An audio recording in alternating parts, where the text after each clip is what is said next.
Que des gens aillent se soigner à l'extérieur du corps médical par homéopathie, acupuncture, qui fassent confiance à leurs croyances, qu'ils aillent à l'église pour espérer des guérisons, ne nous pose aucun problème.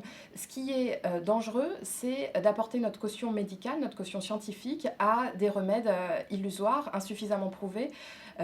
C'est la porte ouverte à trop de déviance et d'erreurs de prise en charge. L'effet placebo, c'est quelque chose d'incroyable, de très fort, de très puissant, dont il ne faut pas qu'on se prive. Évidemment, en tant que médecin, on s'en sert, enfin en tout cas, on a un effet placebo, il faut en être conscient. Par contre, l'utiliser à l'insu du patient me gêne. Je pense que le patient a le droit de savoir quand il va voir un médecin qui va être soumis à l'effet placebo et c'est tout à fait bien qu'il le sache.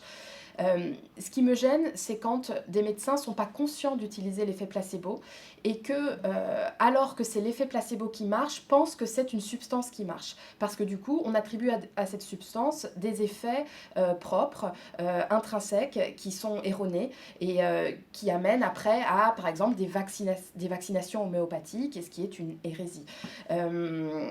L'effet placebo est très bien et on devrait même l'enseigner aux étudiants en médecine, dire vous allez être détenteur d'un effet placebo, sachez vous en servir, sachez qu'il existe, parce qu'on peut s'y prendre soi-même, c'est-à-dire qu'on a des collègues médecins qui, ayant eu des succès avec de l'homéopathie sur l'effet placebo, ont cru que c'était vraiment l'homéopathie.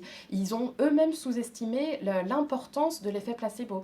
L'effet placebo sur des symptômes fonctionnels, c'est-à-dire des symptômes non mesurables, donc la douleur, les troubles du sommeil, l'anxiété, tous les symptômes fonctionnels, l'effet placebo peut être vraiment top quoi, et utile. Mais l'effet placebo ne marchera pas sur le volume d'une tumeur ou sur l'immunodépression liée au sida. Il faut mettre les limites là où elles sont. Et quand vous écoutez certains homéopathes, les limites ne sont plus là.